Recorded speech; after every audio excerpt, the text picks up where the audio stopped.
Welcome to Dev Cas academy. This is Kumar Krishna. मैं आपको यहाँ पे उत्तराखंड की ज्योग्राफी कवर कराता हूँ, ठीक है। जिस क्रम में ये मेरा 116वां लेक्चर है।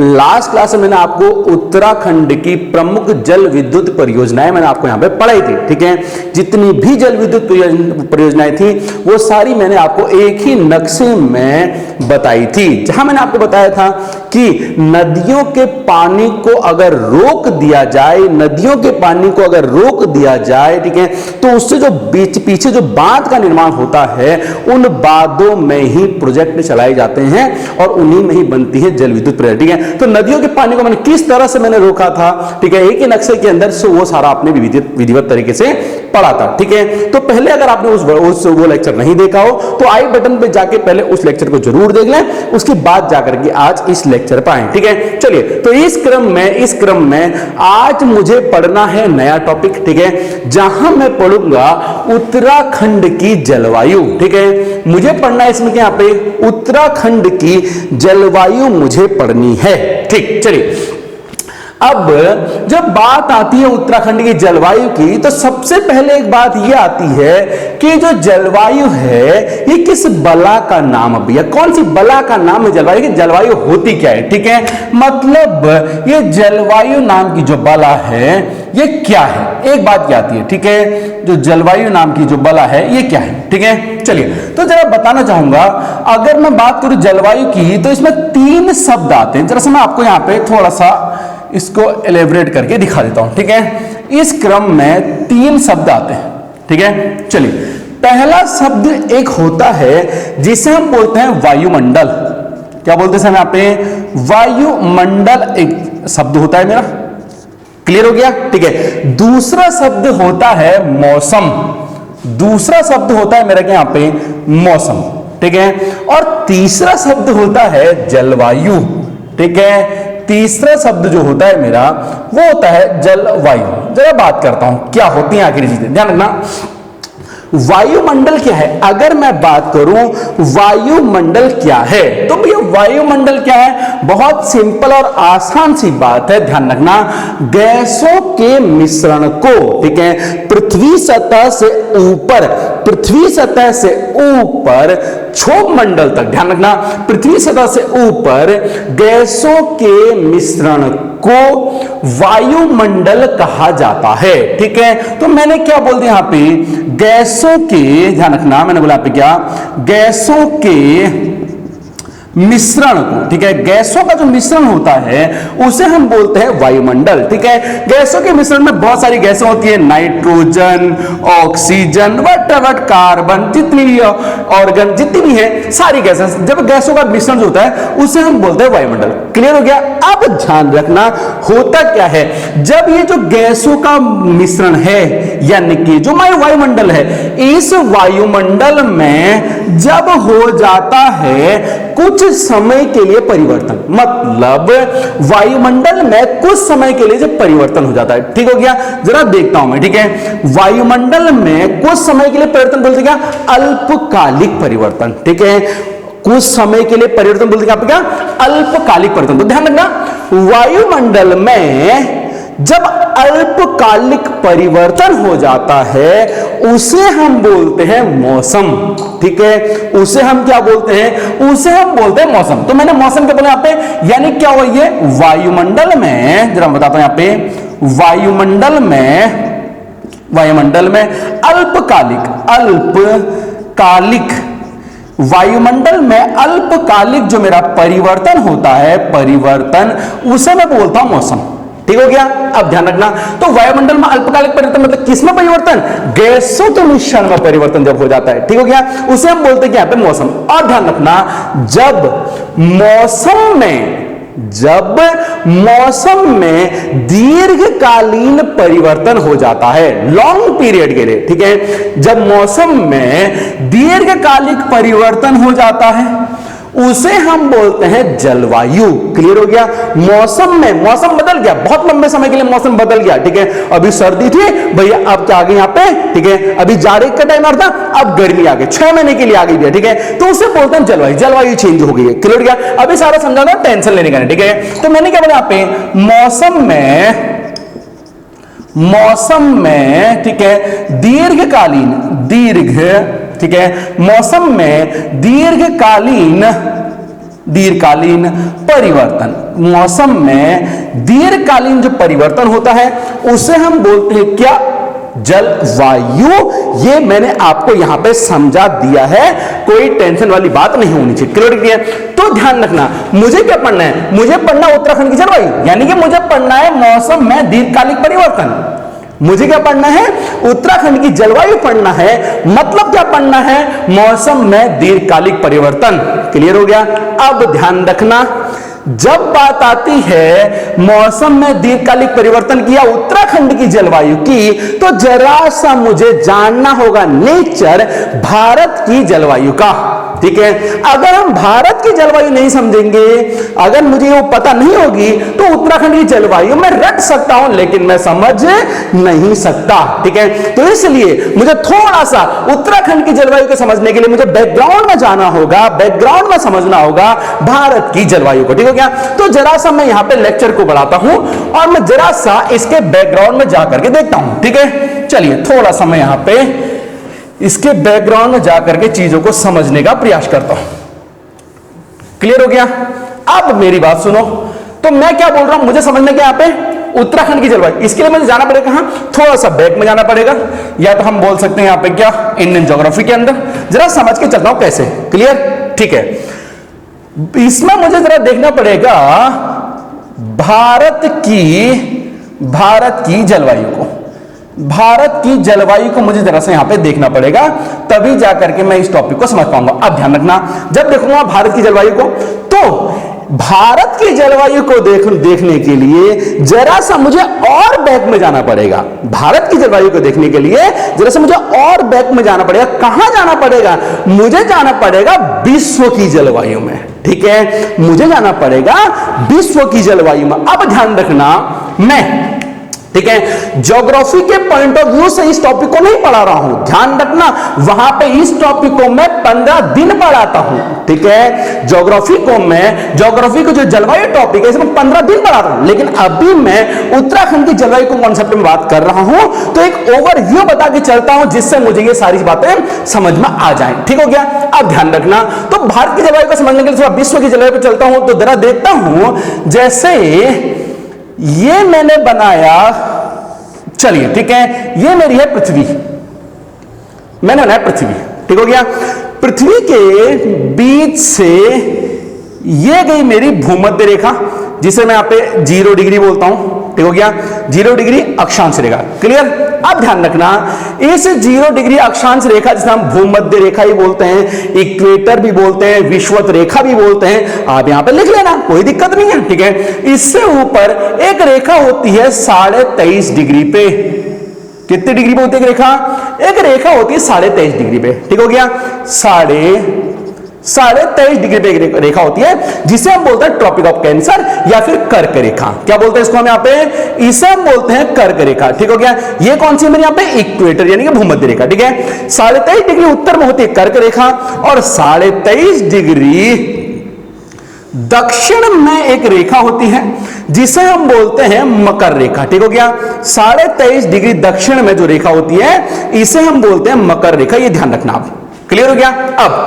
अब जरा समझाता हूं, ये पूरी पृथ्वी है। ठीक है, 3 तरह की काल्पनिक रेखाएं हैं। अब ध्यान रखना, जो ये कर्क रेखा, ठीक है, ध्यान रखना, 0 डिग्री पे सूर्य की किरणें हमेशा सीधी पड़ती हैं। क्लियर हो गया? 0 डिग्री यानी भूमध्य रेखा पे सूर्य की किरणें हमेशा सीधी पड़ती हैं, और जब सूर्य की किरणें सीधी पड़ती हैं, तब जहां पे सूर्य की किरणें जितनी सीधी पड़ती हैं वहां पे गर्मी उतनी ही ज्यादा पड़ती है। सिंपल सी बात है। ठीक है, सूर्य सीधा पड़ रहा है तो वहां पे गर्मी उतनी ही ज्यादा पड़ती है। ठीक है, अब मेरी बात सुन लो, इधर पे क्या होता है, कहा मैंने यहाँ पे, सूर्य की रेखाएं सीधी पड़ती है तो गर्मी ज्यादा होती है। ठीक है, अब गर्मी ज्यादा होने से क्या होता है, जरा समझा ना, ओवरव्यू समझा रहा हूं। गर्मी ज्यादा होने से क्या होता है, गर्मी जब ज्यादा होती है, सूर्य किरण सीधी पड़ती है, तो उस एरिया में जो भी चीज आएगी वो गर्म होगी। अगर इस एरिया में जमीन आ रही है तो वो गर्म होगी, और अगर पानी आ रहा है तो गर्म होगा। क्लियर हो गया? अब मेरी बात सुन लो। भूमध्य रेखा की अगर मैं बात करता हूं तो भूमध्य रेखा, अधिकतर भूमध्य रेखा जो ये वाली रेखा है, ये सागरों से होकर गुजरती है।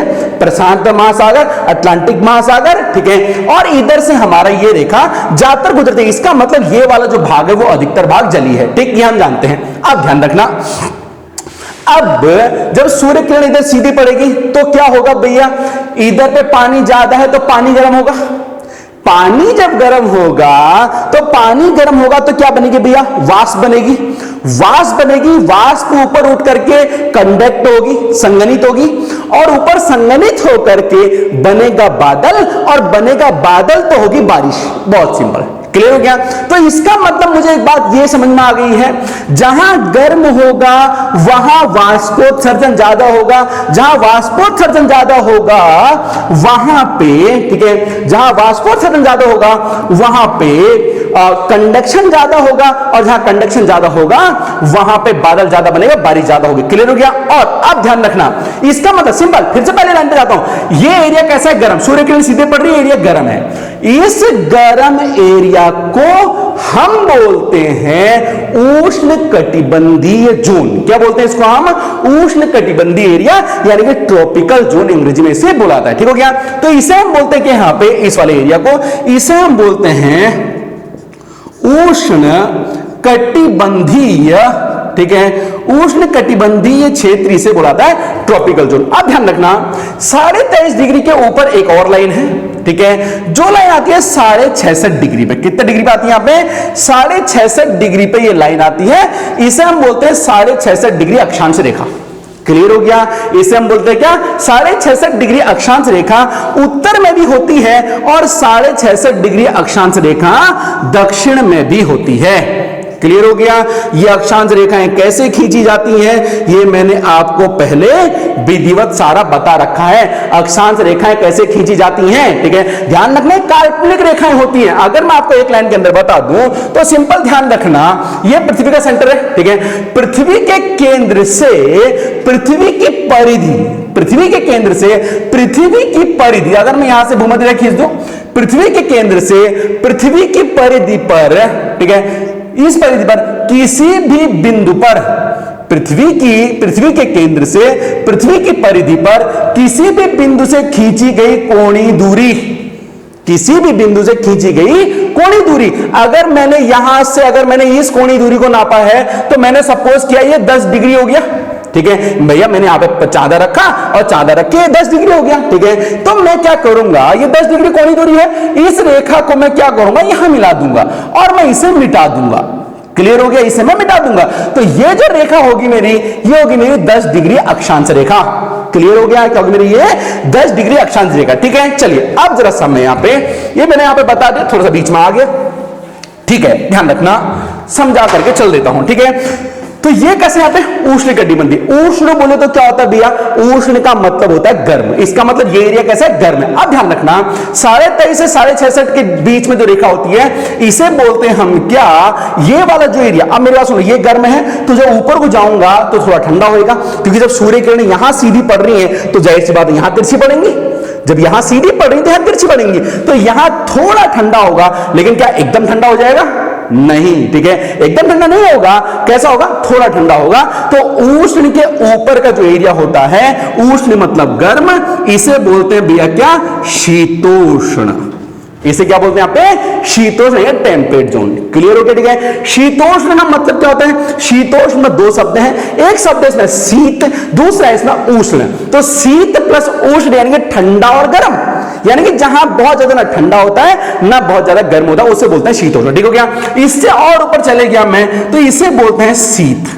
यहां बहुत ज्यादा कोल्ड जोन है, ठीक है, बहुत ज्यादा ठंड होता है, बर्फीला एरिया, ध्रुवीय एरिया है। क्लियर हो गया? सेम ऐसे ही नीचे भी होता है, ये मेरा 23.5 डिग्री तक के, यहाँ पे 23.5 डिग्री उत्तर में, 23.5 डिग्री में उष्ण कटिबंधीय एरिया, इससे नीचे कौन सा हो गया फिर मेरा ये शीतोष्ण कटिबंधीय, कौन सा हो गया मेरा ये शीतोष्ण कटिबंधीय, और इससे नीचे कौन सा हो गया मेरा ये शीत कटिबंधीय। कोई टेंशन नहीं है, एक बात मुझे समझ में आ गई है। अब दूसरा पॉइंट को चेंज करता हूं, जरा मुझे बताओ इस विश्व के नक्शे में भारत कहां पे है, इस विश्व के नक्शे में भारत कहां पे है, जरा सा मैं ये देखता हूं। ठीक हो गया। अब ध्यान रखना, जैसा कि हम सभी लोग जानते हैं कि कर्क रेखा यानी कि ये वाली रेखा, कर्क रेखा भारत के बीचों बीच से जाती है। इसका मतलब यह है कि आधा भारत इस कर्क रेखा के नीचे है और आधा भारत इस कर्क रेखा के ऊपर है। और भैया ये तो कुछ इसी तरह समझ में आ रहा है। ठीक है, आधा भारत इस कर्क रेखा के ऊपर है। ठीक है, कर्क रेखा भारत से बीच से आती है। अब मैं क्या करता हूं, मैंने इसी रेखा को आगे बढ़ा दिया। लो भैया कुछ इस तरह से मैंने इसी रेखा को मैंने बढ़ा दिया आगे। लो भैया ठीक है, मैंने इसी रेखा को थोड़ा सा ये आगे बढ़ा देता हूं मैं इसको इस तरह से। ठीक, चलिए ये थोड़ा सा टेढ़ी हो जा रही है, कोई दिक्कत नहीं। ठीक है, मैंने इस रेखा करते यहां पे आगे बढ़ा दिया। अब ध्यान रखना, तो ये कौन सी रेखा होगी, इसका मतलब ये रेखा कौन सी है, 23.5 डिग्री की। ये रेखा है मेरी कौन सी, यहां पे 23.5 डिग्री कर्क रेखा ये है मेरी। ठीक है, ये मेरी कर्क रेखा है 23.5 डिग्री में, मैंने बोल दिया। अब ध्यान रखना, तो कर्क रेखा कहां जा रही है, भारत के बीचों बीच से आ रही है। ठीक है, अब मैं क्या करता हूं, मैंने इसको, ये जो नक्शा है इसी को मैंने थोड़ा सा यहां पे जूम कर दिया। मैंने क्या कर दिया, इसको यहां पे जूम कर दिया। कर्क रेखा भारत के बीच से जाती है, आधा भारत के नीचे आधा भारत इसके ऊपर, और इसी रेखा को मैंने आधा बढ़ा दिया। इसका मतलब तो यह हो गया कि आधा भारत इस कर्क रेखा के, जरा समझाता हूं। ठीक है, आधा भारत इस कर्क रेखा के नीचे है और आधा भारत इसके ऊपर, जरा समझाता हूं। ठीक है, कुछ इस तरह से ध्यान रखना, मैं ये भारत का नक्शा बना रहा हूं यहां पे। ठीक है, क्या करूंगा, अगर आपको बनाना नहीं आता है तो मैं आपको यहां पे ये भी बताता हूं। ठीक है, ध्यान रखना, एक पॉइंट, थोड़ी दूरी पे दूसरा पॉइंट, जितनी दूरी पे ये पॉइंट रखा उतनी दूरी पे ये पॉइंट, जितनी दूरी पे ये रखा उतनी दूरी पे ये पॉइंट। ठीक है, जितनी दूरी पे ये है उतनी दूरी पे ये रखा, जितनी दूरी पे ये है उतनी दूरी पे ये रखा, इसका दुगुना कर दे, यहां पहुंच गया। ठीक गया, इन दोनों के बीच में एक मैंने यहां पे रख दिया कुछ इस तरह से। ठीक, कोई टेंशन, पता मतलब 4 बिंदु ऐसे, 4 बिंदु ऐसे रख दिए बराबर दूरी पे। ठीक है, और एक ये यहां पे रख दिया। ठीक हो गया, ध्यान रखना, 1 2 3 4 इधर रखे, ये चौथा वाला थोड़ा सा ज्यादा दूर हो गया, थोड़ा सा। ठीक, चलिए अब इन सभी बिंदुओं को क्या करना, मुझे टोपियां पहनानी। क्या करना भैया, टोपियां पहनानी है। ठीक है, इस वाले पॉइंट को कुछ इस तरह की टोपी, क्लियर हो गया। ठीक है, इस वाले बिंदु को कुछ इस तरह की टोपी, इस वाले पॉइंट को कुछ इस तरह की टोपी, इस वाले पॉइंट को कुछ इस तरह की टोपी, और इस वाले पॉइंट को कुछ इस तरह की टोपी। क्लियर हो गया। ठीक है, बहुत एग्जैक्ट नहीं बनेगा लेकिन अपने पढ़ने के लिए, समझने के लिए दैट्स इट, बहुत ही बना इनफ रहेगा। ठीक है, अब इन सारी टोपियों को मिला देना है। ठीक है, इस टोपी को यहां से उठाया, थोड़ा कर्व दिया, इधर मिला दिया, इस टोपी को इधर से थोड़ा कर्व दिया, इधर मिला दिया, इस टोपी को इधर से इधर मिला दिया। ठीक है, यहां पे इस वाले पॉइंट को टोपी देना भूल गया था, इस वाले पॉइंट को इस तरह की टोपी देने का है और इधर मिला देने का है। ठीक है, और यहां से इसे कुछ इस तरह से मिला देने का है और यहां से इसे कुछ इस तरह से मिला देने का। क्लियर गया। तो भैया ये बना मेरा भारत का नक्शा। ठीक, अब ध्यान रखना, तो मैंने बोला ये कर्क रेखा के ऊपर कैसा, ठीक है, आधा भारत ऊपर आधे नीचे। अब जरा सब मैं देखता हूं, अगर मैं इस नक्शे में आ जाऊं तो कर्क रेखा के नीचे जो ये वाला एरिया, यानी कि इससे नीचे ये वाला, ये एरिया किस में आ रहा है मेरा। ठीक है, और भैया ये वाला एरिया पूरा किस में है, उष्णकटिबंधीय में। इसका मतलब आधा भारत जो दक्षिणी भारत है, यहां से नीचे दक्षिणी भारत है, वो किस में आ रहा है, उष्णकटिबंधीय में। इसका मतलब कर्क रेखा से नीचे वाला भारत किस में हो गया, उष्ण कटिबंधीय में हो गया। बहुत सिंपल। ठीक है, अब ध्यान रखना, तो और कर्क रेखा से ऊपर का भारत किस में आ रहा है, इस लाइन से ऊपर किस में आ रहा है, शीतोष्ण में आ रहा है। ठीक है, टेम्परेट जोन में आ रहा है। तो इसका मतलब यहां कैसा हो गया भैया, इस कर्क रेखा से ऊपर कैसा हो गया, शीतोष्ण हो गया। हो गया कि नहीं हो गया, इधर कैसा हो गया भैया, शीतोष्ण एरिया हो गया। कोई टेंशन नहीं। अब ध्यान रखना, भारत की ये जलवायु है विश्व की जलवायु के अकॉर्डिंग, मतलब जैसी जलवायु का विभाजन पूरे विश्व में हो रहा है, अगर भारत में भी ऐसे ही जलवायु का विभाजन हो रहा है तब तो ऐसा होगा। यानी कि कर्क रेखा से नीचे उष्णकटिबंधीय, कर्क से ऊपर शीतोष्णकटिबंधीय। लेकिन ध्यान देने वाली बात यहां पे यह है कि भारत की जो जलवायु है, क्या आपने कभी सुना है कि भारत की जलवायु दो तरह की जलवायु है? नहीं सुना होगा। भारत की जलवायु एक उष्णकटिबंधीय जलवायु है। भारत की जलवायु एक उष्णकटिबंधीय जलवायु है, लेकिन विश्व की ज्योग्राफी मुझे क्या बता रही है कि आधा भारत उष्णकटिबंधीय है और आधा शीतोष्ण है, यानी कि आधा गर्म आ रहा है, आधा ठंडा और गर्म आ रहा है। लेकिन मैंने क्या बोला, भारत की जो ज्योग्राफी है वो हमें, देखो ये विश्व की ज्योग्राफी के अकॉर्डिंग ऐसा है, लेकिन भारत की ज्योग्राफी के अकॉर्डिंग ऐसा नहीं है। भारत की जलवायु एक उष्णकटिबंधीय जलवायु है। अब बात आती है क्यों, ऐसा क्यों है आखिर? जब पूरे विश्व में जलवायु इस तरह से है, ठीक है, 23.5 से ऊपर अगर शीतोष्ण है, 23.5 से नीचे अगर उष्ण है, तो भारत में 23.5 से ऊपर शीतोष्ण क्यों नहीं है?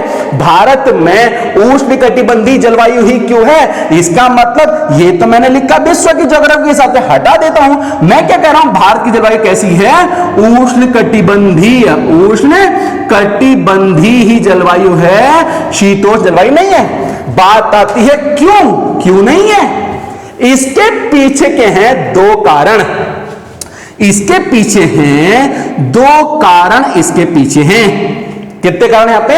दो कारण इसके पीछे हैं, मैंने आपको ये बताया। क्लियर हो गया? जरा सब बता के चलता कौन कौन से दो कारण। पहली बात, जो ये कर्क रेखा पूरे विश्व में जिस तरह से जलवायु का विभाजन कर रही है, ये कर्क रेखा पूरे विश्व में जिस तरह से जलवायु का विभाजन कर रही है, भारत में ये उस तरह से जलवायु का विभाजन नहीं कर रही है। क्लियर हो गया? तो पहला कारण, दो कारण, पहला कारण कौन सा? कर्क रेखा भारत में जलवायु विभाजन का काम नहीं करती है। क्लियर हो गया? बहुत बढ़ गया। ध्यान रखना, मेंस में बहुत प्यारा क्वेश्चन बनता है, ठीक है। बताइए कि भारत में कर्क रेखा क्यों जलवायु विभाजन काम नहीं करती है, ठीक है। इस तरह से कुछ भी हो सकता है, ध्यान रखना। तो पहला कारण मैंने क्या पे, कर्क रेखा, कर्क रेखा क्या नहीं करती? यहां पे जलवायु विभाजन का काम नहीं करती है। अब बात आती है कि ये जो कर्क रेखा है, ये जलवायु विभाजन का काम क्यों नहीं करती है? बहुत सिंपल, ठीक है। बात आती है कि कर्क रेखा जलवायु विभाजन का काम क्यों नहीं करती है? बहुत सिंपल, ठीक है। क्यों नहीं करती है, इसी का जवाब है दूसरा कारण। दो कारण, कर्क रेखा जलवायु विभाजन काम नहीं करती है। दूसरी बात, क्यों नहीं करती है? क्योंकि भारत के उत्तर में स्थित है हिमालय। क्लियर हो गया? क्यों नहीं करती है, जिसका कारण मैंने आपको बताया। यहां पे क्या, भारत के उत्तर में हिमालय का होना, यह इसका दूसरा कारण है। क्लियर हो गया? बहुत सिंपल, बहुत सिंपल, ठीक है। अब मेरी बात सुन लो, क्या फर्क पड़ा भैया? भारत के उत्तर में हिमालय के होने से क्या फर्क पड़ गया, जरा समझा करके चलता हूं आपको मैं ये बात, ठीक हो गया। आखिर क्या फर्क पड़ गया भारत के उत्तर में हिमालय के होने से? चलिए ध्यान रखना, कुछ भी रटना नहीं है, सिर्फ समझना है आपको ये, ठीक है। कुछ भी रटना नहीं है, बस समझना है कि किस तरह से चीजें हो रही है, ध्यान रखना। तो भारत के, मैंने बोला पे कर्क रेखा जलवायु विभाजन का काम नहीं कर रही है, क्यों? चलिए क्यों बोला मैंने यहां पे? भारत के उत्तर में हिमालय का होना। कहां है भैया हिमालय? ध्यान रखना, भारत में हिमालय ये जो जम्मू कश्मीर है, जम्मू कश्मीर के नंगा पर्वत से हिमालय फैला हुआ है। तिब्बत के पठार में एक पर्वत है नामचा बरवा, चाहो तो आप नाम लिख लेना। ये जम्मू कश्मीर में नंगा पर्वत और यहां तिब्बत के पठार में नामचा बरवा पर्वत, ठीक हो गया। चलिए मैं ही लिख देता हूं, यह है आपका नंगा पर्वत और यह है कौन सा यहाँ पे, नामचा बरवा पर्वत। कौन सा बोला मैंने पे? नामचा पर्वत। ध्यान रखना, मैंने आपको पहले भी कभी बताया होगा, फिर से बता देता हूं, भारत अपने पूर्वी और पश्चिमी छोर पे दक्षिणवर्ती मोड़ दर्शाता है, ठीक है। मतलब पूरब और पश्चिम में ये दक्षिण की ओर मुड़ जाता है, ध्यान रखना, ठीक है। पूरब में, पश्चिम में इसकी एक शाखा चली जाती है इधर पाकिस्तान में, ठीक है, और एक चली जाती है इधर अफगानिस्तान में। क्लियर हो, ठीक है। एक चली जाती है पाकिस्तान में, एक चली जाती है अफगानिस्तान में, ठीक हो गया। ये रहा आपका पाकिस्तान, हल्का मैं ऐसे ही बना दे रहा हूं, ये रहा आपका अफगानिस्तान, ठीक है। पाकिस्तान में इसे बोलते हैं सुलेमान पर्वत, क्या बोलते हैं इसे? सुलेमान पर्वत। और इसी को जो दक्षिण में जो शाखा इसकी अफगानिस्तान में चली गई है, इसे बोलते हैं वहां हिंदुकुश पर्वत, क्या बोलते हैं इसे? यहाँ पे हिंदुकुश पर्वत इसे बुलाता है। क्लियर हो गया? अब ध्यान रखना, पूरब में भी ये दक्षिणवर्ती मोड़ दर्शाता है। एक शाखा इसकी भारत में ही मुड़ जाती है इस तरह से, ठीक है। एक शाखा इसकी भारत में ही मुड़ जाती है इस तरह से, और एक शाखा इसकी चली जाती है म्यांमार में इस तरह से। जो शाखा इसकी चली गई है म्यांमार में, इसे बोलते हैं अराकान योमा, इसे क्या बोलते हैं? Arakan Yoma. और जो शाखा इसकी भारत में आ चली है, इसे अलग अलग राज्यों में अलग अलग नाम से जाना जाता है। क्लियर हो गया? अरुणाचल प्रदेश सबसे उत्तर में है, तो अरुणाचल प्रदेश में इसी को ही बोलते भैया, क्या ध्यान रखना, इसी को ही बोलते हैं यहाँ पे पटकाई बुम, क्या बोलते हैं इसे यहाँ पे? पटकाई बुम की पहाड़ी बोलते हैं। ध्यान रखना, अरुणाचल के नीचे आता है नागालैंड, नागालैंड में इसे बोलते हैं नागा पहाड़ी, नागा रिज, ठीक है। नागालैंड के नीचे आता है मणिपुर, नाग के नीचे मणि बहुत बार बताया है, ठीक है। मणिपुर, मणिपुर में इसके बोलते हैं लेमातोल की पहाड़ी, क्या बोलते हैं इसे? लेमातोल की पहाड़ी, ठीक है। और मणिपुर के नीचे आता है मिजोरम, जहां इसे बोला था मिजो रिज या फिर मिजो पहाड़ी, ठीक हो गया। चलिए, ठीक है। फिलहाल मेरे यहां पे इतना काम नहीं है, जरा से यहां पे मैं देख के चलता हूं इन चीजों को, ठीक है।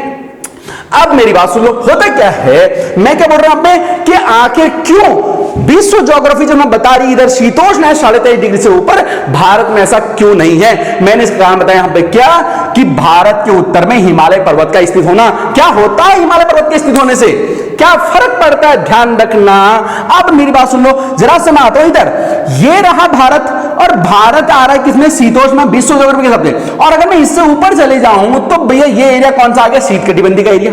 कौन सा आ गया? शीत कटिबंधी का एरिया आ गया। अब ध्यान रखना, ये जो शीत कटिबंधी का एरिया है, यहां से जो हवाएं चलती हैं, ठीक है, यहां से जो हवाएं चलती हैं वो कैसी हवाएं होंगी? क्या वो गर्म हवाएं होंगी या फिर ठंडी हवाएं होंगी?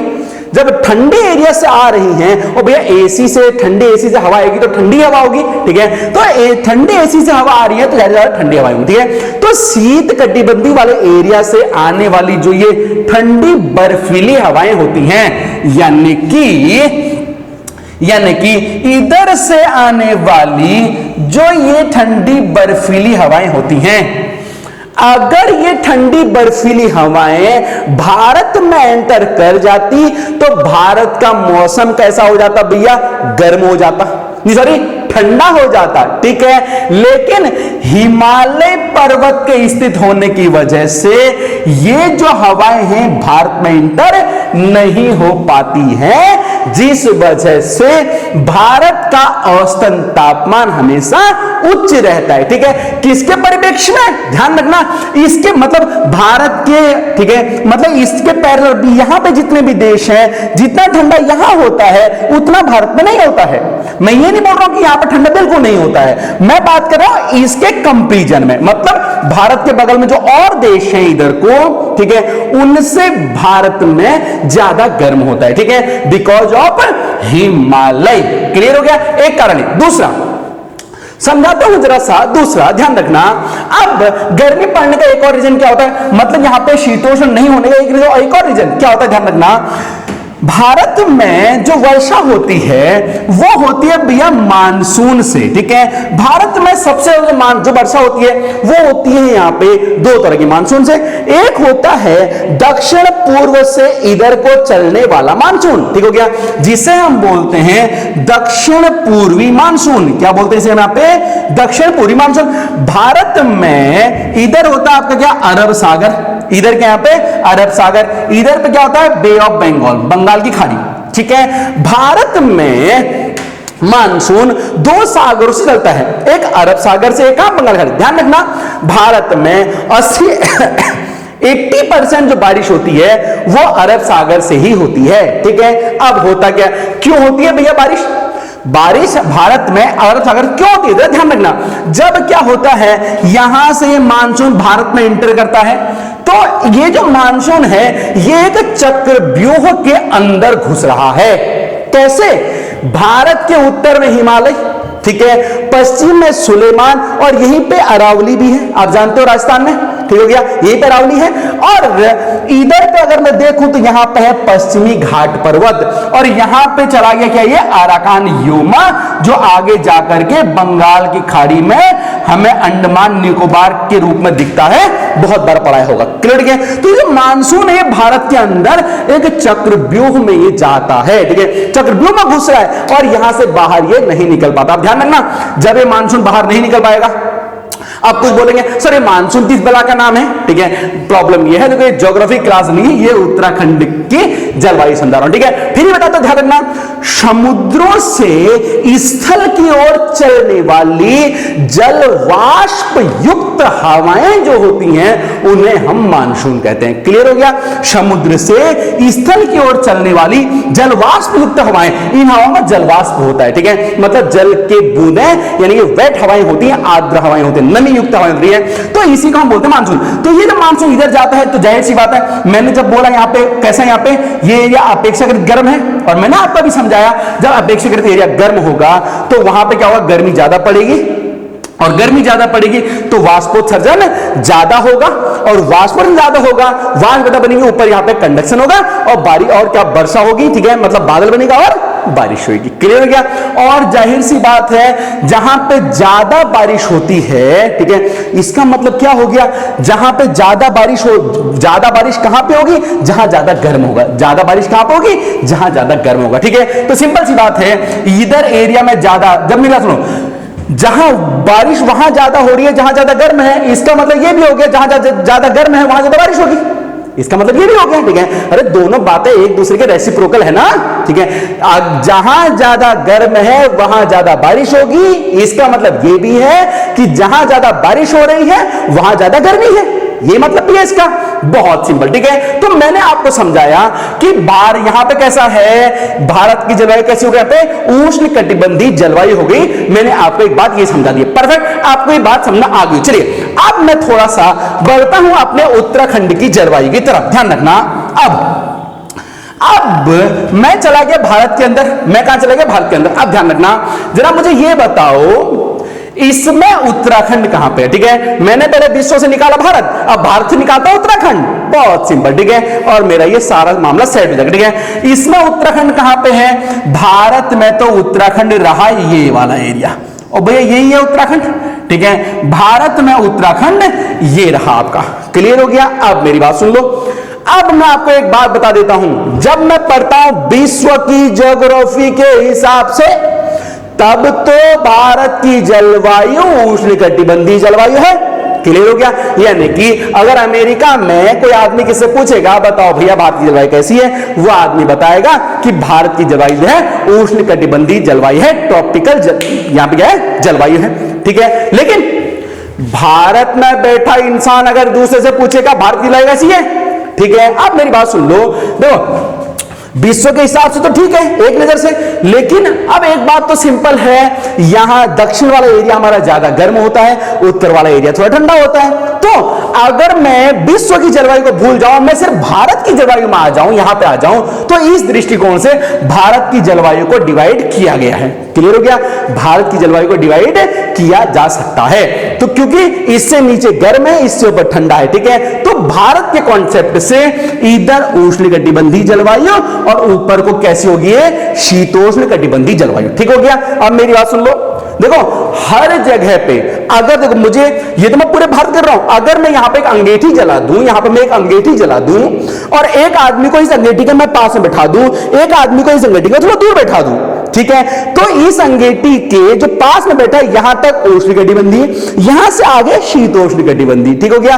कहने का मतलब मेरा ये नहीं है, ये मत सोचना सर आपने अभी उष्णकटिबंधीय बोला, ठीक है, वो विश्व की ज्योग्राफी के हिसाब से, लेकिन भारत की ज्योग्राफी के हिसाब से यहां पे नीचे कैसा गर्म है, ऊपर ठंडा है, तो ये एरिया कैसा होगा, उष्णकटिबंधीय, ऊपर कैसा शीतोष्णकटिबंधीय एरिया, बहुत सिंपल, ठीक है। तो एक बार फिर से मिटा देता हूं, लो भैया, किस तरह से ध्यान रखना, पूरा ये जो टॉपिक है ये हमें पूरा अंडरस्टैंडिंग से ही ये टॉपिक हमें यहां पे क्लियर हो पाएगा, बहुत बेहतर तरीके से समझना पड़ेगा। ठीक है, एक बार फिर से वैसे जब भारत के हिसाब से पढ़ने लगता हूं तो भैया एक बार फिर से मेरा किस में आ गई, ये शीतोष्ण में आ जाएगा। ये क्लियर हो गया?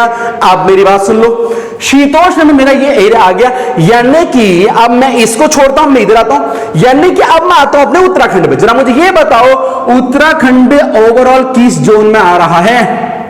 उत्तराखंड ओवरऑल किस जोन में आ रहा है भैया? तो उत्तराखंड ओवरऑल आ रहा है शीतोष्ण में। किस में आ रहा है उत्तराखंड ओवरऑल? यहाँ पे शीतोष्ण में उत्तराखंड ओवरऑल मुझे यहाँ पे दिख रहा है। क्लियर हो गया? बहुत सिंपल, बहुत ठीक है। एक बात ध्यान रखना, जो उत्तर से जो बर्फीली हवाएं आती हैं इन्हीं को ही व्यापारिक पवनें भी बोला जाता है। कोई बात नहीं है, तो इंडियन ज्योग्राफी का पार्ट है, कोई बात नहीं, चल के चलते हैं। ठीक है, चलिए। तो भारत उत्तराखंड किस में आ रहा है? शीतोष्ण कटिबंधी में। अब मैं क्या करता हूं, इस भारत में से इस उत्तराखंड को एक बार फिर से मैं जूम कर देता हूं। क्लियर हो गया? यहां से मैंने क्या कर दिया, इसे एक बार फिर से जूम कर दिया। क्लियर हो गया? कुछ इस तरह, ध्यान रखना मैंने यहां पे है, इसे एक बार फिर से जूम कर दिया।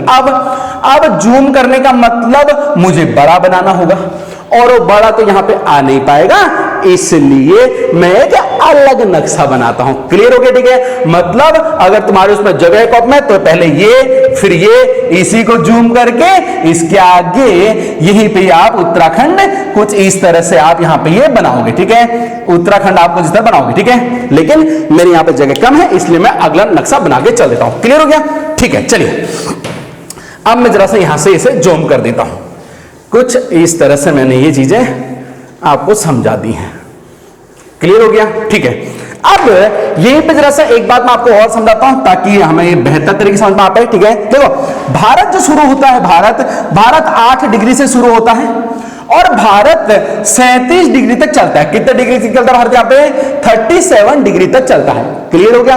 08 डिग्री शुरू होकर के यहाँ पे 37 डिग्री तक चलता है, और बीच से रेखा कितनी यहाँ पे 23.5 डिग्री की ये रेखा है, मैंने बोला। ठीक हो गया? इसका मतलब उत्तराखंड कहां पे है? उत्तराखंड कहां पे है? इस 23.5 डिग्री से 37 डिग्री के बीच में जो एरिया कैसा है भारत के हिसाब से? शीतोष्ण जलवायु का ये एरिया है। भारत में शीतोष्ण कहां मतलब बोलते हैं? कर्क रेखा से लेकर कहां पे? 23.5 डिग्री तक। ठीक हो गया? चलिए, इसमें से अब मैं उत्तराखंड को निकाल करके चलता हूं और अपना टॉपिक पकड़ता हूं उत्तराखंड की जलवायु। क्लियर हो गया? बहुत सिंपल, बहुत आसान सी बात हो चली है। चलिए जरा सा मैं यहां पे एक बार फिर से इसे समझने का प्रयास करता हूं।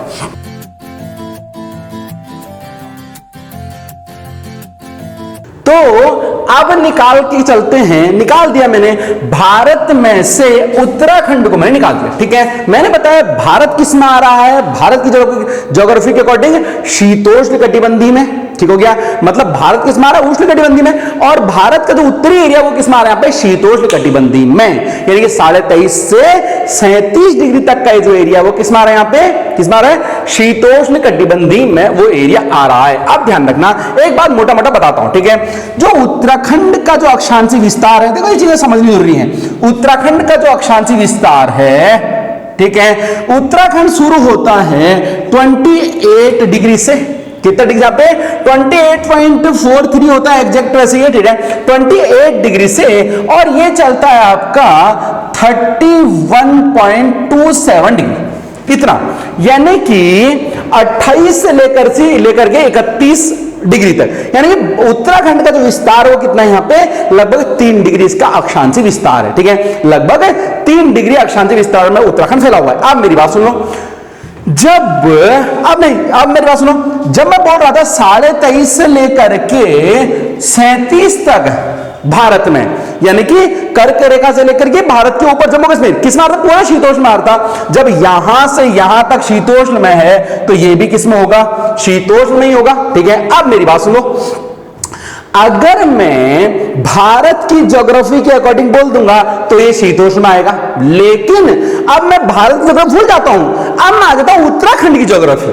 कहां आ जाता हूं मैं अभी? अब उत्तराखंड की ज्योग्राफी में आ जाता हूं। मतलब अब मुझे सिर्फ इतना ही पार्ट देखना है। अब मैं जब सिर्फ इतना ही पार्ट देखूंगा तो मैं आपसे पूछता हूं, जरा मुझे यह बताओ गर्म कहां ज्यादा होगा? ठीक है, यहां गर्म ज्यादा होगा, यहां ज्यादा होगा, ऊपर को जाते हुए ज्यादा गर्म होगा, कहां ज्यादा गर्म होगा जरा मुझे ये बताओ। ठीक है, तो आप बोलोगे सर ये जो भारत का जो दक्षिणी एरिया है, सॉरी उत्तराखंड का जो दक्षिणी एरिया है, ये वाला उधम सिंह नगर वाला एरिया जो है, हरिद्वार वाला जो एरिया है, सर ये वाला एरिया गर्म होता है, ऊपर को थोड़ा ठंडा होता है, अल्मोड़ा वगैरह थोड़े ठंडे ऊपर को।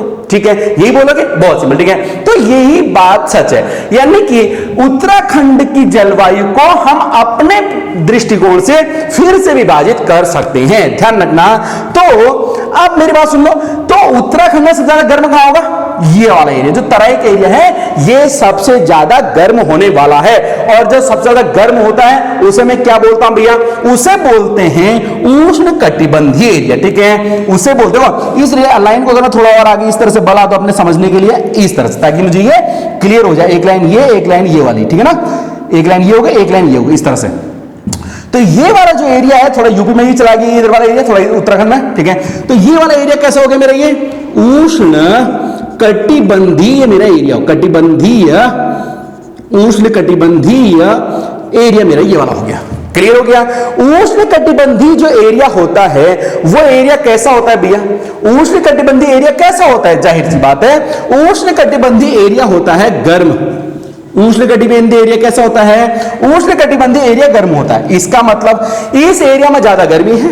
अब जब ज्यादा गर्मी होती है, मैंने आपको बताया, जब ज्यादा गर्मी होती है तो वाष्पोत्सर्जन ज्यादा होता है, पानी ज्यादा गर्म होता है, और वाष्पोत्सर्जन ज्यादा होता है तो भैया ऊपर जाके कंडक्ट होता है, कंडक्शन होता है, और फिर बादल बन के बारिश होती है। तो इसका मतलब जो उष्ण कटिबंधीय वाला एरिया है ये गर्म एरिया होगा, और गर्म एरिया होने से क्या होगा भैया? इधर वर्षा ज्यादा होगी।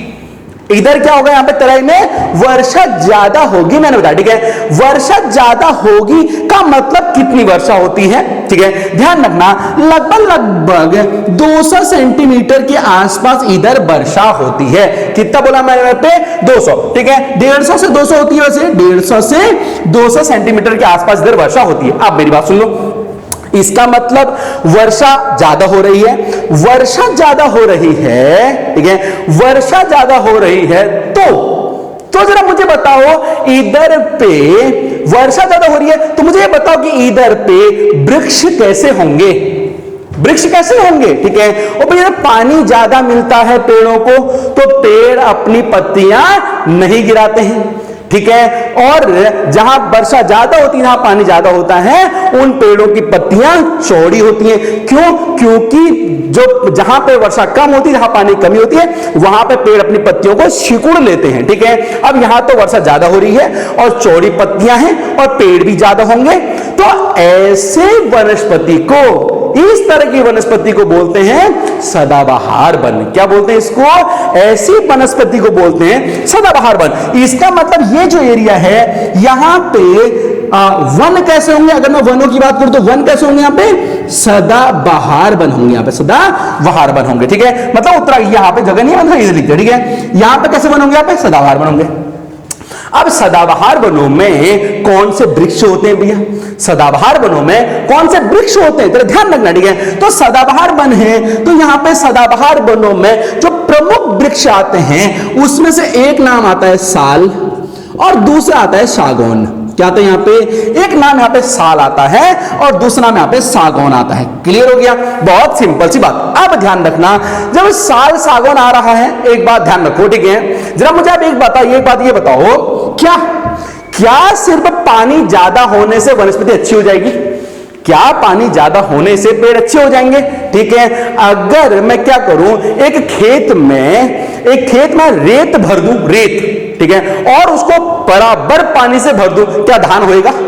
क्या धान होएगा? क्या नहीं होएगा। ठीक है, क्या चाहिए? दूसरी चीज भैया, जब मेरे वनस्पति को अच्छा होने के लिए पानी तो चाहिए, लेकिन दूसरी चीज क्या चाहिए? ध्यान रखना, दूसरी चीज चाहिए क्या?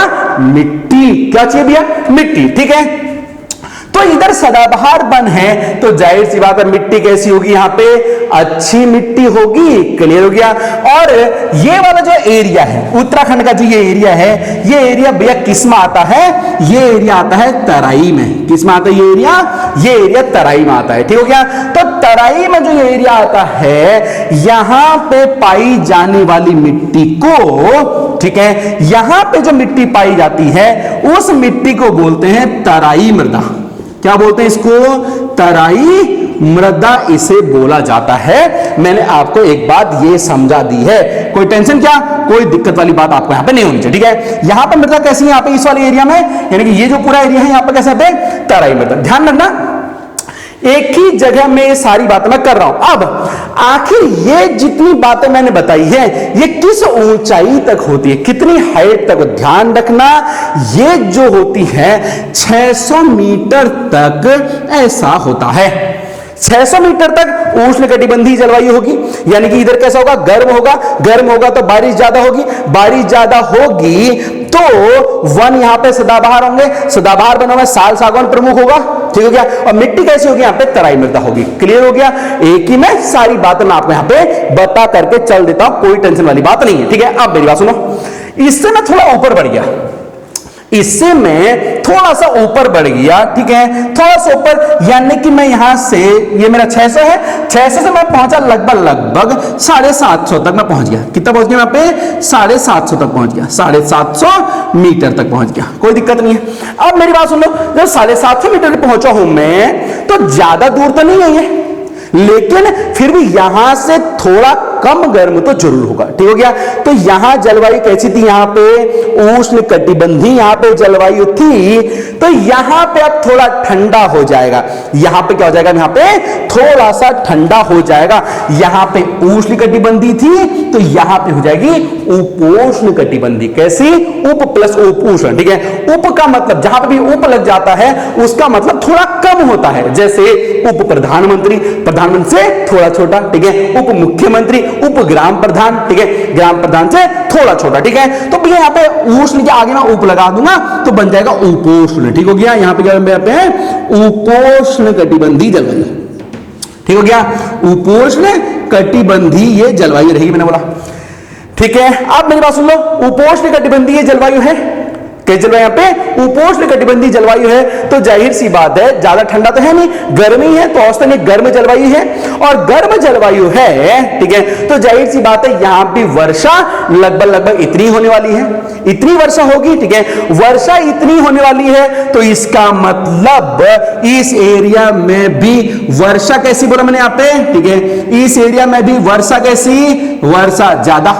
वर्षा ज्यादा हो रही है तो वन कैसे होंगे, सदाबहार, सदाबहार होंगे, जाहिर सी बात है सदाबहार होंगे। ठीक है। सदाबहार होंगे तो सदाबहार वनों में सबसे प्रमुख वन कौन सा है, साल और सागौन, यही तो है, साल सागौन। इसका मतलब यहां से लेके यहां तक की जो जलवायु है वो लगभग एक जैसी रहेगी। ठीक है। थोड़ा सा अंतर होगा, लगभग जलवायु एक कैसी रहेगी, यहां पे एक जैसी ही रहेगी, मैंने बोला। ठीक है। और यहां तक की जो मृदा है उसमें भी कुछ खास फर्क नहीं पड़ता, ध्यान रखना आप। ठीक है। यहां तक की जो मृदा है कुछ खास फर्क नहीं पड़ता, ये तराई मृदा, ये वाला यहां भी यहां पे तराई मृदा ही पाई जाती है, तराई मृदा। ठीक है। क्योंकि एरिया तराई में ही आ रहा है, देखो हरिद्वार अपना तराई में आता है, हरिद्वार का ये वाला एरिया। ठीक है। हरिद्वार भी तराई में आता है तो यहां भी मेरी तराई मृदा होगी। अब मैं बढ़ता हूं थोड़ा सा ऊपर।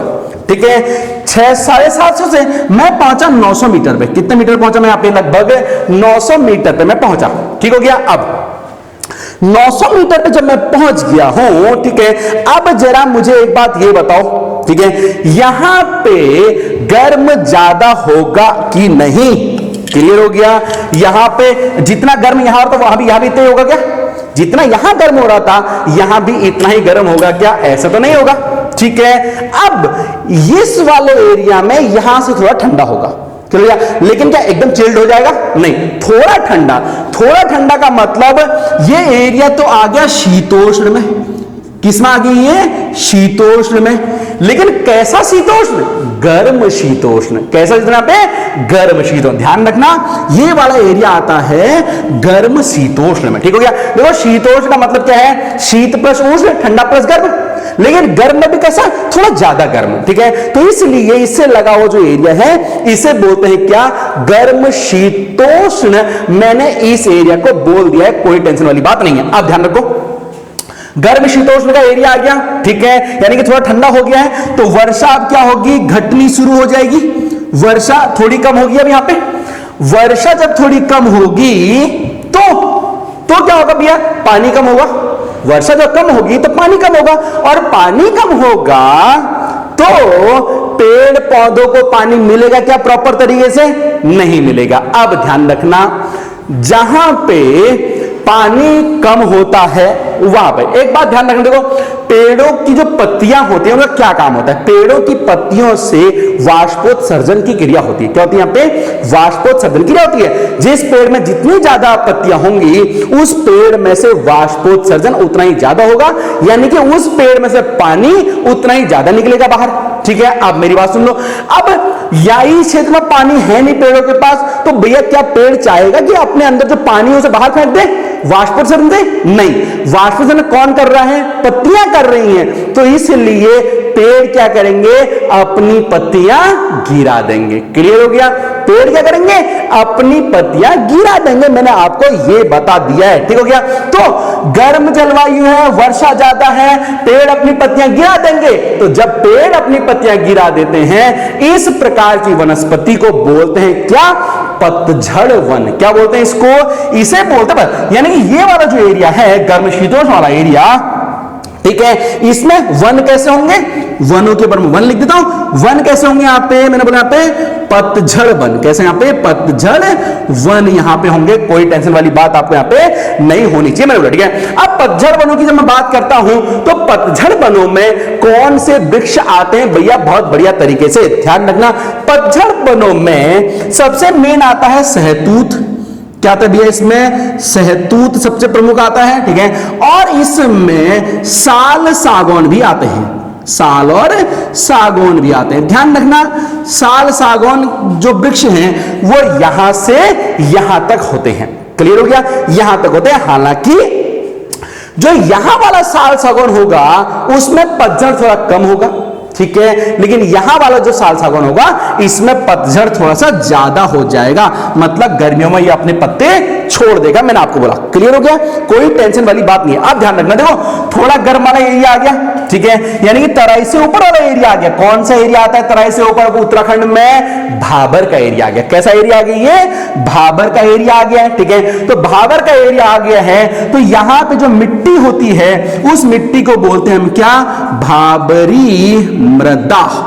क्या बोलते हैं इस मिट्टी को हम यहाँ पे, भाबरी मृदा, उस मिट्टी को बोला जाता है। मैंने आपको ये बोला, क्लियर हो गया, बहुत सिंपल बोला, ठीक है। अब थोड़ा और ऊपर चलते हैं, 900 मीटर से अब मैं पहुंच गया हूं कितना, 1200 मीटर पे। कितना मीटर पहुंच गया पे, 1200 मीटर पे मैं पहुंच गया हूं। मैंने आपको एक बात ये समझा दी है, कोई टेंशन, क्या कोई टेंशन वाली बात नहीं है, ठीक है। अब यहां जलवायु कैसी थी, गर्म शीतोष्ण, ठीक है। तो अब यहां कैसी हो जाएगी, गर्म से ठंडी हो जाएगी। तो गर्म, यहां पे गर्म शीतोष्ण थी, तो अब यहां गई ठंडी शीतोष्ण, और ठंडी को हिंदी में क्या बोलते हैं, शीत। तो यहां कैसी हो जाएगी, शीत शीतोष्ण। कैसी यहां पे, शीत शीतोष्ण किस्म की यहां पे जलवायु हो जाएगी। मेरी बात सुन लो, जब यहां गर्म शीतोष्ण थी तब वर्षा कम हो रही थी, तो जब शीत शीतोष्ण आ गई है तो वर्षा क्या हो जाएगी, और कम हो जाएगी।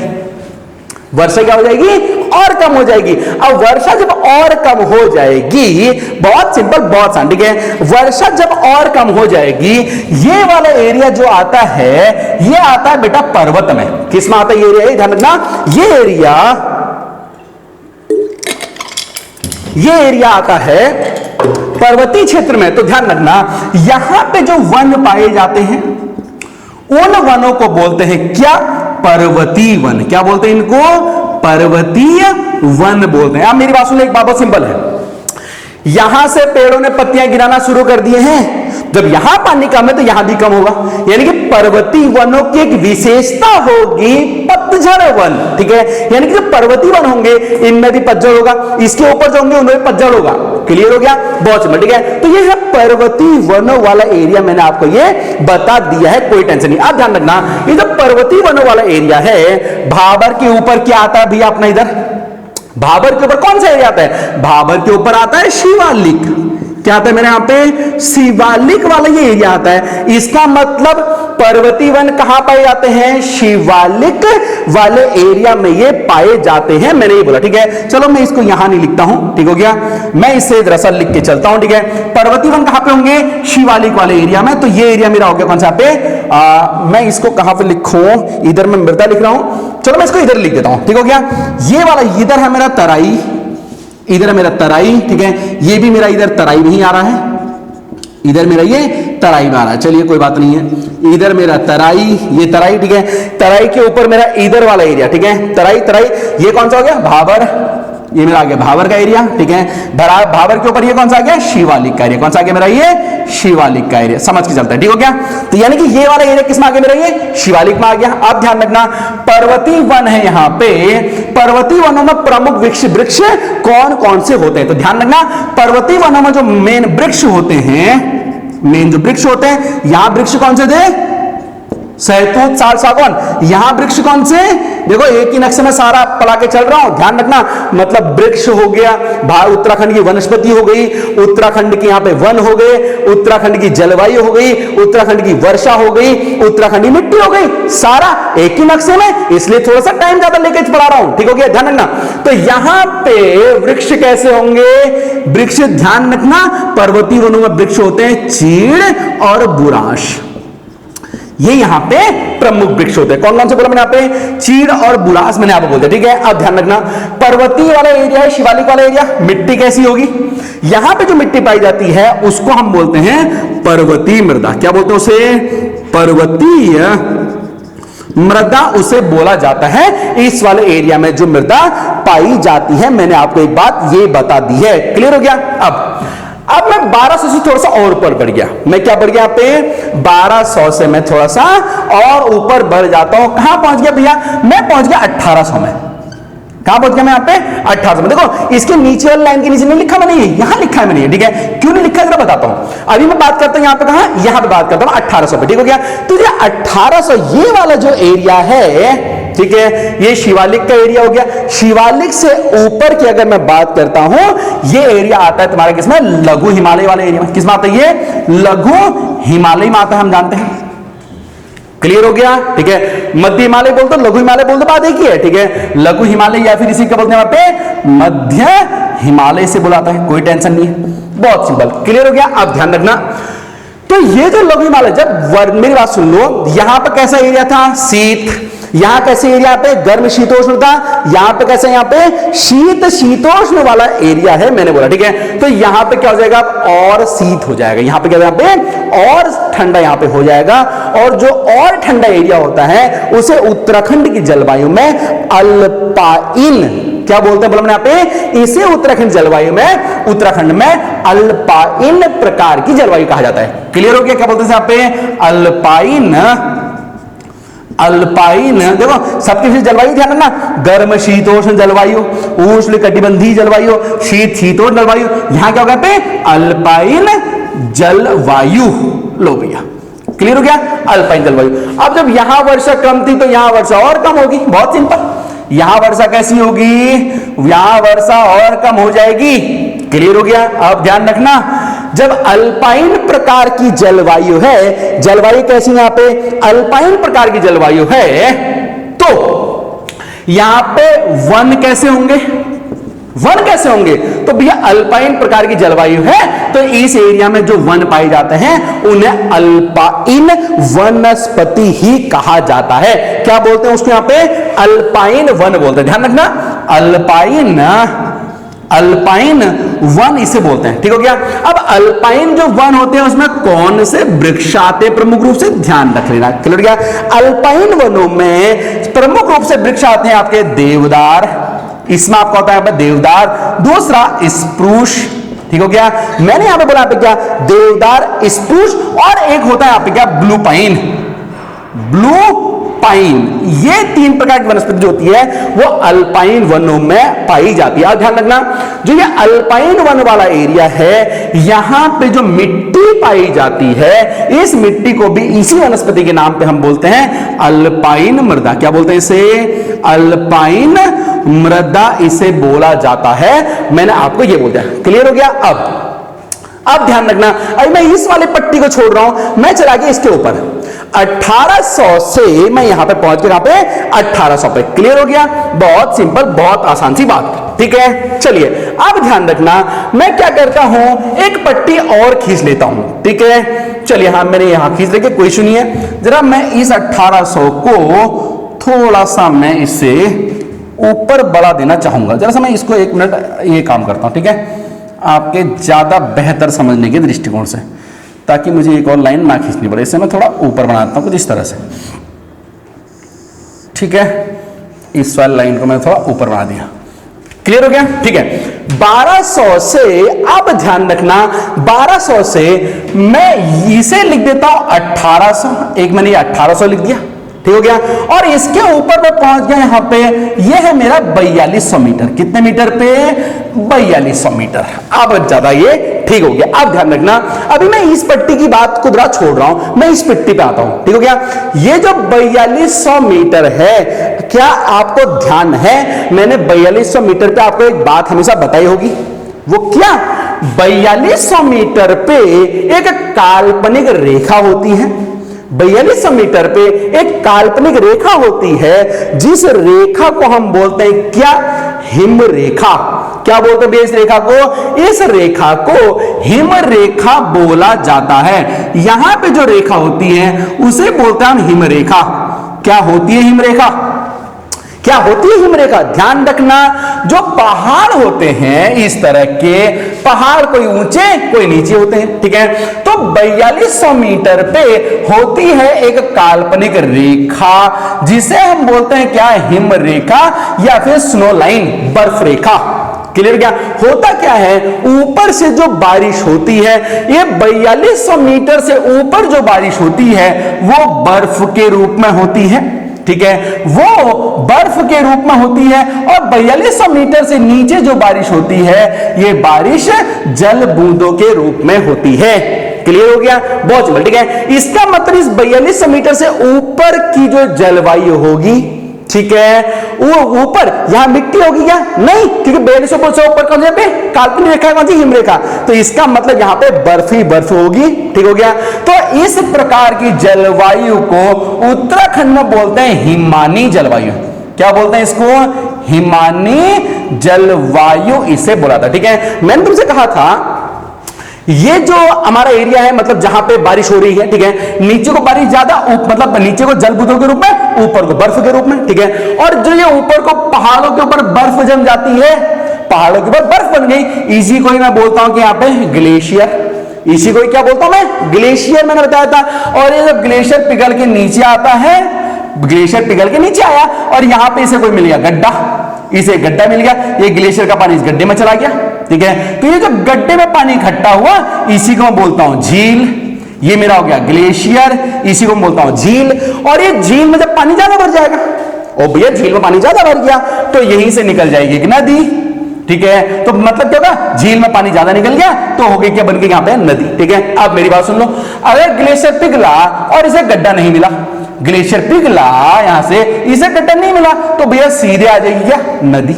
क्लियर हो गया? ठीक है। ये तो मैंने आपको बेहतर तरीके से, बहुत डिटेल से, ये सारी मैंने पुराने लेक्चरों में रिवर सिस्टम के अंदर बहुत बेहतर पढ़ा रखा है। क्लियर हो गया? ये आप सभी जानते होंगे। अगर आप नहीं जानते हो तो पहले उन लेक्चरों को देखना बेहद जरूरी है, उसके बाद ही इधर पे आना, अदरवाइज तो कच्छ पल्ले नहीं पड़ने वाला है। ठीक हो गया? अब मेरी बात सुन लो, ये वाली जलवायु हिमानी जलवायु कहां होगी? यहाँ पे अल्पाइन के ऊपर बर्फ रहती है 4200 मीटर से ऊपर। बहुत सिंपल, ठीक है। अब ध्यान रखना, ये जो हिमानी प्रकार की जलवायु है वो कहां पाई जाएगी? लघु हिमालय के उत्तर में, यानी कहां?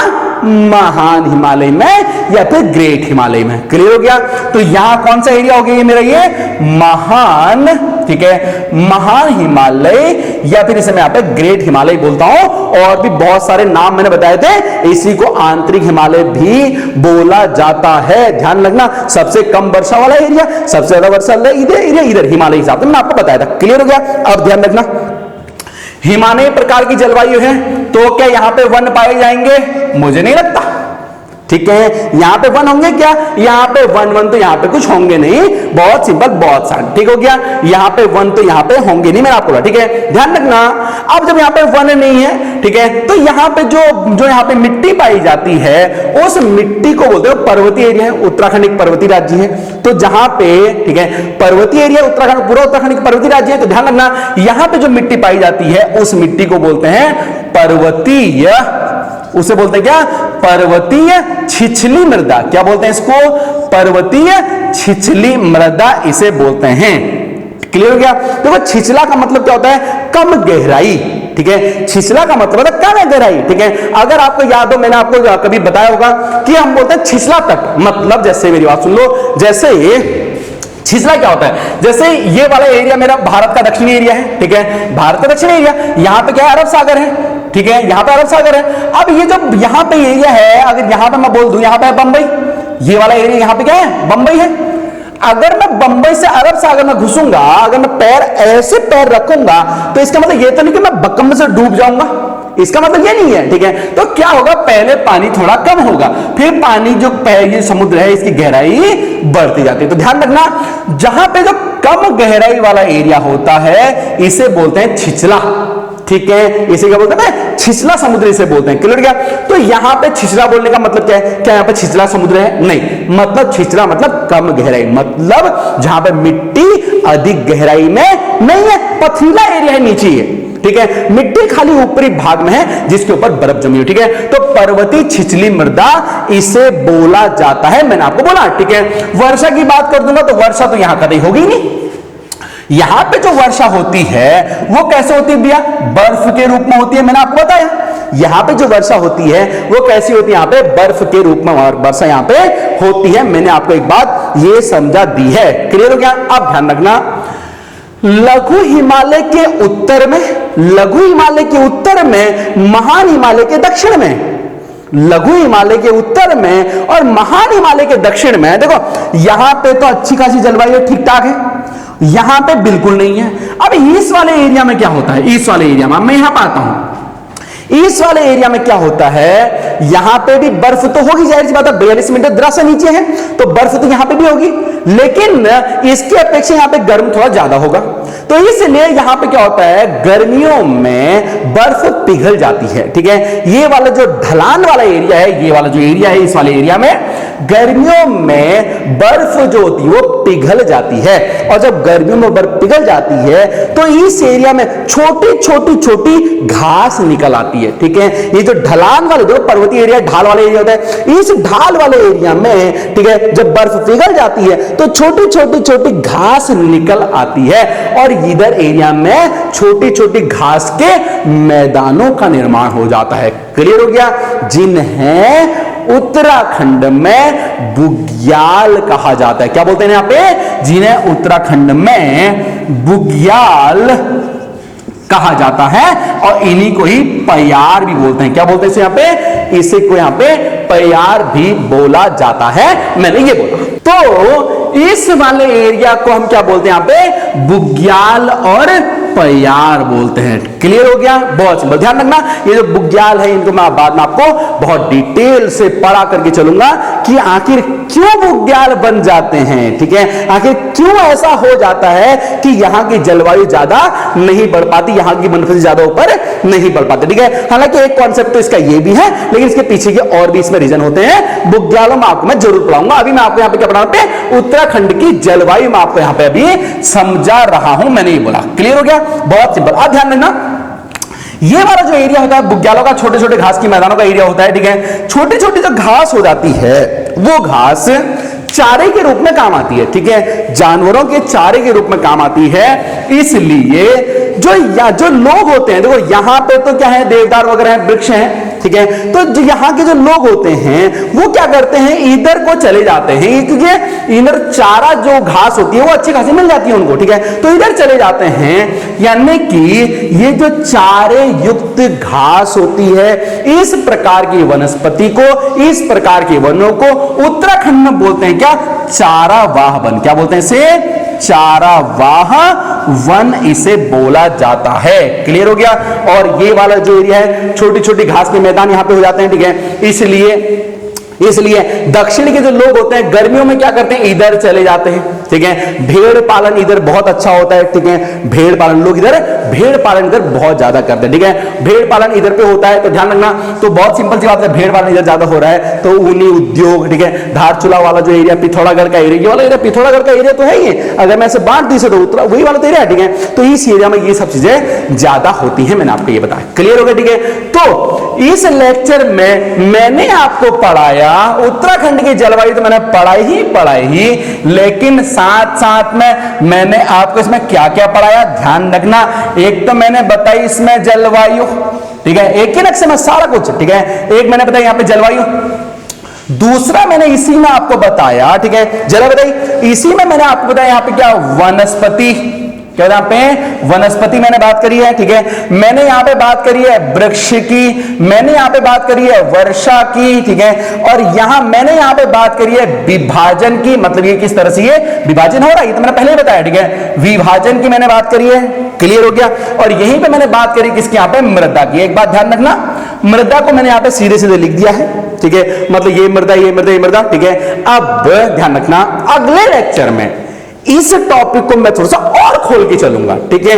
मतलब ये जो मृदा है, ठीक है, ऐसा थोड़ा मृदा, ठीक है, मृदा के बाद हम पढ़ना पड़ेगा यहाँ की मृदा कैसे बनती है, कौन सी मृदा होती है, कौन कौन सी मृदाएं होती हैं, ठीक है, किस मृदा में क्या काम होता है, ये मैं सब नेक्स्ट लेक्चर में यहाँ पे करके चलूंगा, ठीक है। जो उत्तराखंड की जलवायु कॉन्सेप्ट में जितनी बातें इंपॉर्टेंट थी वो मैंने यहाँ पे आपको सभी सम्मिलित कर दिया। आप ध्यान रखना, अब क्वेश्चन किसी तरह से भी आ जाए, कैसे भी आपका क्वेश्चन आ जाए, मैं उम्मीद करूंगा कि आप उस क्वेश्चन को जरूर कर देंगे, ठीक है। आपसे बोला जाएगा बताओ भैया साल सागौन कहां होता है, बहुत बढ़िया से आप बता दोगे उष्णकटिबंधीय जलवायु में होता है, ठीक है। तुमसे बोलेंगे बताओ भैया कि जो चारागाह वन है वो कहां की विशेषता है, तो आप बताओगे कहां, यहाँ पे लघु हिमालय और महान हिमालय के बीच की ये विशेषता है, आप ऐसा बताओगे, ठीक है। अगर आपसे बोले बताओ कि देवदार कहां पाया जाता है, देवदार कहां पाया जाता है, तो आप बताओगे देवदार जो है अल्पाइन वन में पाया जाता है, ठीक हो गया,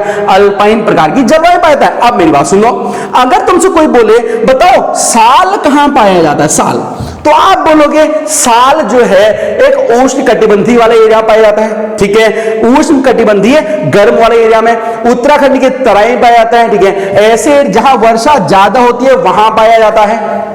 क्लियर हो गया, ठीक है। तराई मृदा में पाया जाता है, सदाबहार प्रकार का ये वन है, आप ये सारा बता दोगे एक ही बारे में, ठीक है। अब तुमसे कोई बोले बताओ भैया सदाबहार वन क्या है, सदाबहार वन कहां पाया जाता है, ठीक है, तो आप बोलोगे उत्तराखंड के दक्षिण में पाए जाते हैं, जहां पे उष्णकटिबंधीय जलवायु है, जहां वर्षा 200 से 150 से 200 सेंटीमीटर है, ठीक है, जो तराई का एरिया है, यही तो बोलोगे, ठीक हो गया। और बोलोगे जहां पे तराई मृदा पाई जाती है, कुछ भी इनमें से इन सारे जो मैंने यहाँ पे पॉइंट लिखे हैं, इन सारे पॉइंटों में से कोई एक पॉइंट तुमसे बोल दे बताओ ये, तो उसके बाकी बताना क्या है, उसके आसपास का, ठीक है। जैसे तुमसे बोल दे अगर कोई, ठीक है, तुमसे अगर कोई बोल दे बताओ उष्णकटिबंधीय जलवायु के बारे में बताओ, या बोल दे कि बताओ सदाबहार वन क्या है, तो तुम क्या बोलोगे, सदाबहार वन क्या है, उत्तराखंड के दक्षिण में, ठीक है, उष्णकटिबंधीय वाले एरिया में। अगर तुमसे कोई ये बोल दे कि बताओ भैया पतझड़ वन क्या है, पतझड़ वन किसे बोलते हैं, या पतझड़ वनों के बारे में बताइए,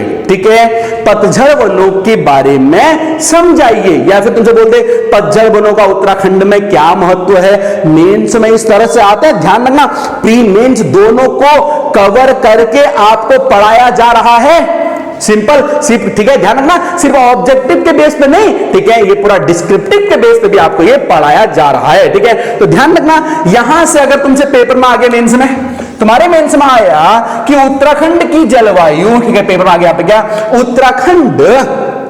उत्तराखंड की जलवायु का विभाजन कीजिए। ठीक है, उत्तराखंड की जलवायु का विभाजन कीजिए, तो मैं उम्मीद करूंगा आप कर दोगे। तुमसे बोल दिया उत्तराखंड की मिट्टी का वर्गीकरण कीजिए, मैं उम्मीद करूंगा आप कर दोगे। ठीक है, अगर तुमसे बोले कि उत्तराखंड में पाए जाने वाली वनस्पतियों की विशेषताएं बताइए, ठीक है, उत्तराखंड में पाए जाने वाली वनस्पतियों की, ठीक है, महत्व बताइए, वटएवर कुछ भी तुमसे बोले, यहां तक कि तुमसे बोल दे कि उत्तराखंड की जलवायु के ऊपर एक निबंध बनाइए, एक ऐसे लिखिए, तो मैं उम्मीद करूंगा कि आप वो सारा यहां पे लिख जरूर देंगे। क्लियर हो गया? ठीक है, तो इस वीडियो के अंदर मैंने यहां पे हर प्रोस्पेक्ट यहां पे मैंने चर्चा करी है। ठीक है, तो उम्मीद करता हूं आपको ये लेक्चर प्री और मेंस दोनों के परिप्रेक्ष्य में समझ में आ गया होगा।